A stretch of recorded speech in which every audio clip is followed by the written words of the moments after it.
Praise the lord. ಎಲ್ಲರೂ ಚೆನ್ನಾಗಿದ್ದೀರಾ? ದೇವ್ರು ನಿಮ್ಮನ್ನು ಆಶೀರ್ವದಿಸಲಿ.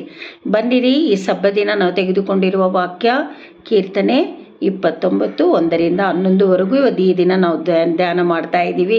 ಈ ವಾರವೆಲ್ಲ ದೇವರು ನಿಮ್ಮನ್ನು ಆಶೀರ್ವದಿಸಿದ್ದಾರೆ, ನಡೆಸಿದ್ದಾರೆ ಅಂತ ನಾನು ನಂಬಿದ್ದೇನೆ. ಬನ್ನಿರಿ, ವಾಕ್ಯದ ಕಡೆಗೆ ಹೋಗೋಣ. ಈಗ ಈ ದಿನದ ಪೀಠಿಕೆ ಏನಂತ ಹೇಳಿದ್ರೆ, ಮೇಘಮಂಡಲದಲ್ಲಿ ಕಾಣಿಸುವ ಯೆಹೋವನ ಮಹಿಮೆ. ಮೇಘಮಂಡಲದಲ್ಲಿ ಅರ್ಥ ಆಯ್ತಾ? ನಿಮಗೆ ಮೇಘಮಂಡಲ ಅಂದರೆ ನಿಮಗೆ ಗೊತ್ತಿರ್ಬೋದಲ್ಲ, ಆಕಾಶ ಮಾರ್ಗಗಳು, ಅದ್ರ ಮೇಲೆ ದೇವರ ಮಹಿಮೆಯೇ ಇರುತ್ತದೆ ಎಂದು ದಾವೀದನು ಇಲ್ಲಿ ರಚಿಸಿರೋದು. ಬನ್ನಿರಿ ಓದಿಕೊಳ್ಳೋಣ.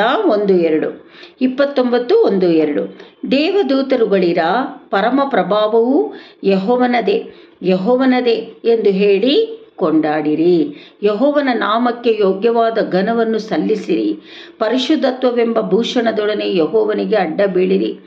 ದೇವನು ಮಾಡಿರುವ ಒಂದೊಂದು ಉಪಕಾರಗಳನ್ನು ನೆನಪು ಮಾಡಿಕೊಂಡು ದೇವದೂತರುಗಳಿರ, ಪರಲೋಕದಲ್ಲಿರೋ ದೇವದೂತರುಗಳಿಗೂ ಅಷ್ಟೇ, ನಮಗೂ ಅಷ್ಟೇ, ಆತನ ಪ್ರಭಾವವನ್ನು ಕೊಂಡಾಡ್ರಿ.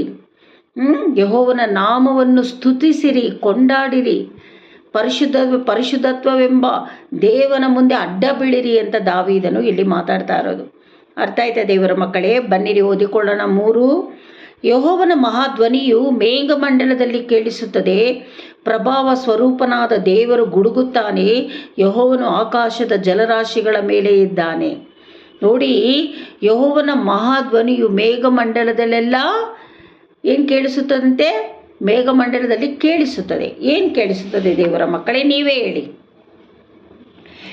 ಹೇಳಿ ನೋಡೋಣ, ಏನು ಕೇಳಿಸ್ತದೆ ಅಂದ್ಬಿಟ್ಟು ನೀವೇ ಹೇಳಿ. ಇವಾಗ ಮಳೆ ಬರುವಾಗ ಗುಡುಗು ಸಿಡಿಲು ಬರುತ್ತೆ, ಅರ್ಥ ಆಯ್ತಾ? ಆ ಸಿಡಿಲೇ ಅಪ್ಪದಿರ್ಬೋದು, ದೇವ್ರದ್ದಿರ್ಬೋದು. ಆ ಶಬ್ದಗಳು ಎಲ್ಲಿಂದ ಬರುತ್ತದೆ? ಆಕಾಶ ಮಾರ್ಗಗಳಲ್ಲಿಯೇ, ಮೇಘಮಂಡಲದಿಂದನೇ ಬರ್ತಾ ಇರೋದು. ಹಾಗಾದರೆ ಪ್ರಭಾವ ಸ್ವರೂಪನಾದ ದೇವರು ಗುಡುಗುತ್ತಾನೆ. ಹೇಗೆ ಗುಡುಗುತ್ತಾರಂತೆ? ಮಳೆ ಬರುವಾಗ, ಸಿಡಿಲು ಹೊಡೆಯುವಾಗ ಗುಡುಗ್ತಾರಲ್ವ ದೇವರ ಮಕ್ಕಳೇ? ಯೆಹೋವನು ಆಕಾಶದ ಜಲರಾಶಿಗಳ ಮೇಲೆ ಇದ್ದಾನೆ. ಯಾವ ಜಲರಾಶಿಗಳ ಮೇಲೆ ಇದ್ದಾನೆ? ಸೂರ್ಯ, ಆಕಾಶ ಮಾರ್ಗಗಳಲ್ಲಿ ನಕ್ಷತ್ರಗಳು, ತುಂಬ ಸ್ಯಾಟಲೈಟ್ಗಳಿವೆ, ಅರ್ಥ ಆಯ್ತಾ? ಅದರಲ್ಲಿ ಬೇರೆ ಬೇರೆ ಅರ್ಥ ಇದೆ. ಅದಕ್ಕೆ ಜಲರಾಶಿಗಳಲ್ಲಿ ಇದ್ದಾನೆ ಅಂತ ದೇವರಿಲ್ಲಿ ದಾವೀದನು ಮಾತಾಡಿರೋದು. 4 ಓದಿಕೊಳ್ಳೋಣ. ಯೆಹೋವನ ಧ್ವನಿಯು ಎಷ್ಟೋ ಬಲವುಳ್ಳದು, ಎಷ್ಟೋ ಗಂಭೀರವಾದದ್ದು. ದೇವರು ಗುಡುಗಿದ್ರೆ ಎಷ್ಟೋ ಅದರಲ್ಲಿ ಬಲ ಇದೆ, ಬಲಹೀನತೆ ಇಲ್ಲ. ಅರ್ಥ ಆಯ್ತಾ ದೇವರ ಮಕ್ಕಳೇ? ಆದರೆ ಅದು ತುಂಬ ಶಾಂತವಾಗಿದೆ, ಗಂಭೀರವಾಗಿದೆ ಅಂತ ಇಲ್ಲಿ ದಾವೀದನು ಹೇಳ್ತಾ ಇರೋದು. ಒಂದೊಂದು ಸಾರಿ ಮಳೆ ಬರುವಾಗ, ಸಿಡ್ಲೊಡಿಯುವಾಗ, ಗುಡುಗೋಗಾಗುವಾಗ ನೀವು ಶ್ರದ್ಧೆಯಿಂದ ಶಬ್ದಗಳನ್ನು ಕೇಳಿಸ್ಕೊಳ್ಳಬೇಕು. ಭಯಪಡಬಾರದು.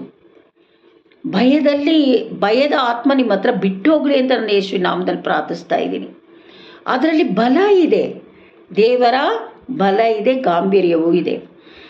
ಯೆಹೋವನ ಗರ್ಜನೆಗೆ ದೇವದಾರು ವೃಕ್ಷಗಳು ದಡಲ್ ಎಂದು ಮುರಿದು ಬೀಳುತ್ತವೆ.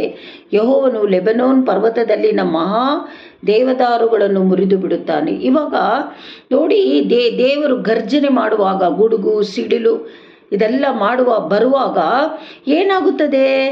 ದೇವದಾರು ವೃಕ್ಷಗಳು, ಮರಗಳೆಲ್ಲ ಬಿದ್ದೋಗುತ್ತೆ ತಾನೆ. ಹಾಗಾದರೆ ಯೆಹೋವನು ಲೆಬನೋನ್ ಪರ್ವತದಲ್ಲಿನ ಮಹಾದೇವರುಗಳನ್ನು ಮುರಿದು ಬಿಡುತ್ತಾನೆ. ಎಲ್ಲ ಫಲವೃಕ್ಷಗಳು, ಗಿಡ ಮರಗಳು, ದೊಡ್ಡ ದೊಡ್ಡ ಮರಗಳು ಸಹ ಮುರಿದು ಕೆಳಗೆ ಬೀಳಲು ಸಾಧ್ಯ. ಯಾತಕ್ಕೋಸ್ಕರ? ಯೆಹೋವನ ಗರ್ಜನೆಗೆ. ಅರ್ಥ ಆಯ್ತಾ? ಹಾಗಾದರೆ 6ರಲ್ಲಿ ಓದಿಕೊಳ್ಳೋಣ. ಲೆಬನೋನ್ ಪರ್ವತವು ಕರ್ವಿನೋಪಾದಿಯಲ್ಲಿಯೂ, ಸೀರಿಯೋನ್ ಬೆಟ್ಟವು ಕಾಡು ಕೋಣದ ಮರಿಯಂತೆಯೂ ಹಾರಾಡುವ ಹಾಗೆ ಮಾಡುತ್ತಾನೆ. ನೋಡಿ, ಚಿಕ್ಕ ಮಗು, ಕರುವಿನ ಮಗು ಹೇಗೆ ಇರುತ್ತದೆ, ಆ ರೀತಿಯಲ್ಲಿ ಆ ಬೆಟ್ಟ ಕೋಣದ ಹಾಗೆ, ಕರುವಿನ ಹಾಗೆ ಆತನ ಪರ್ವತವು ಇರುತ್ತದೆ. ಕಾಡು ಕೋಣದ ಮರಿಯಂತೆಯೂ ಹಾರಾಡುವ ಹಾಗೆ ಮಾಡುತ್ತಾನೆ. ಅಂದರೆ ಗುಡುಗು ಸಿಡಿಲು ಬಡಿವಾಗ, ದೇವರ ಶಬ್ದ ಬರುವಾಗ, ಬರ್ಡ್ಸ್ಗಳೆಲ್ಲ ಹೆಂಗೆ ಓಡುತ್ತೆ ಹಾರಿಕೊಂಡು, ಕಾಗೆಗಳು ಓಡುತ್ತೆ, ಹದ್ದುಗಳು ಓಡುತ್ತೆ ಅಲ್ಲವ ದೇವರ ಮಕ್ಕಳೇ? ಹಾಗಾದರೆ 7ರಲ್ಲಿ ಯೆಹೋವನ ಗರ್ಜನೆಗೆ ಮಿಂಚುಗಳು ತಳತಳನೆ ಹೊಡೆಯುತ್ತವೆ. ನೋಡಿ, ಅವರ ಮಿಂಚು ಹೊಡೆಯುತ್ತಾ ಇಲ್ವಾ? ಮಳೆ ಸಿಡಿಲು ಬಂದಾಗ ಮಿಂಚೊಳಿಯುತ್ತೋ ಇಲ್ವಾ? ಅದು ಯೆಹೋವನ ಗರ್ಜನೆ. ಅರ್ಥ ಆಯ್ತಾ? ಅದು ಹೆಂಗೆ ಬರುತ್ತಂತೆ? ತಳತಳನೇ ಬರುತ್ತದಂತೆ. ಇದು ನಿಜ. 8.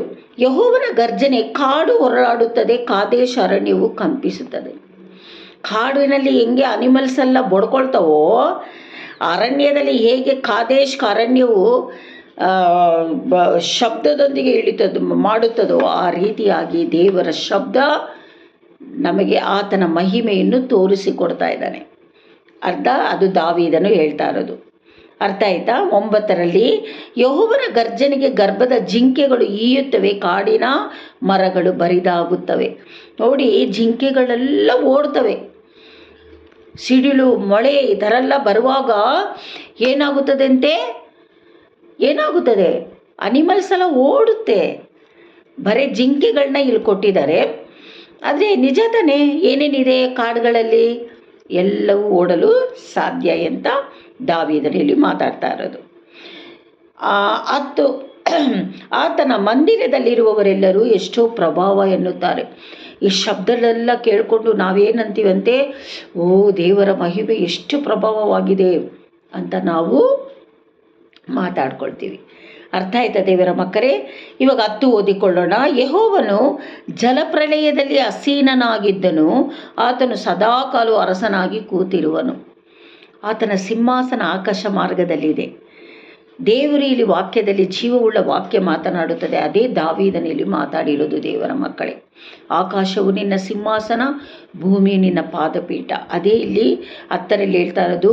ಯೆಹೋವನು ಪ್ರಳಯದಲ್ಲಿ ಆಸೀನನಾಗಿದ್ದಾನೆ. ಏನೇ ಪ್ರಳಯಗಳು ಬಂದರು, ಏನೇ ಸುನಾಮಿ, ಅರ್ಥಕ್ವಾಕು ಏನೇ ಆದರೂ ಆತನ ಸಿಂಹಾಸನದ ಆಸೀನನಾಗಿದ್ದಾನೆ, ಕುಳಿತುಕೊಂಡಿದ್ದಾನೆ. ಆತನು ಸದಾಕಾಲ ಅರಸನಾಗಿ ಕುಳಿತುಕೊಳ್ಳುತ್ತಾನೆ ಅಂತ ದಾವೀದನು ಹೇಳ್ತಾ ಇರೋದು. ಕೊನೆಯದಾಗಿ ಓದಿಕೊಳ್ಳೋಣ.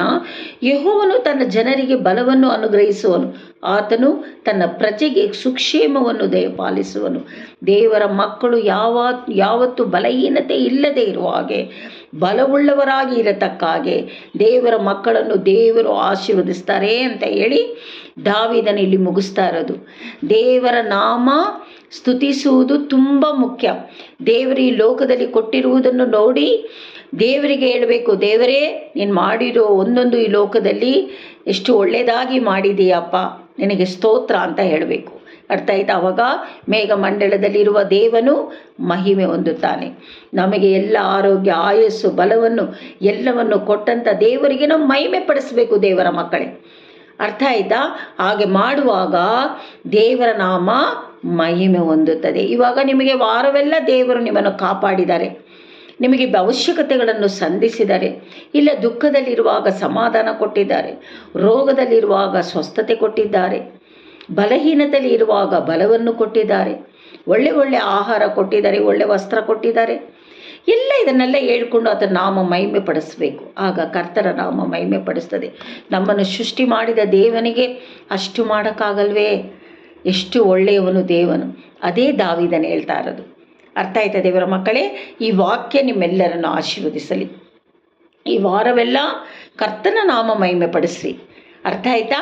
ಆ ನಾಮದಲ್ಲಿ ಆತನ ಮಹಿಮೆ ಹೊಂದುವಾಗ ನಿಮಗುಳ್ಳ ಬಿಡುಗಡೆ, ನಿಮಗುಳ್ಳ ಆಶೀರ್ವಾದ, ನಿಮಗುಳ್ಳ ಸೌಖ್ಯ, ನಿಮಗುಳ್ಳ ಸಾಲ ತೀರಿಸೋದು, ನಿಮ್ಮ ಅಸಮಾಧಾನ ಇರೋದು ಸಮಾಧಾನವಾಗಿ ಮಾಡೋದು ಎಲ್ಲ ಪರಿಶುದ್ಧಾತ್ಮನು ಮಾಡಲು ಶಕ್ತನಾಗಿದ್ದಾನೆ. ಅರ್ಥ ಆಯ್ತಾ ದೇವರ ಮಕ್ಕಳೇ? ಕರ್ತನ ನಾಮ ಮಹಿಮೆ ಹೊಂದಲಿ. ನಿಮ್ಮೆಲ್ಲರೂ ಮನಸಾರ ಆಶೀರ್ವದಿಸ್ತಾ ಇದ್ದೀನಿ. God bless you.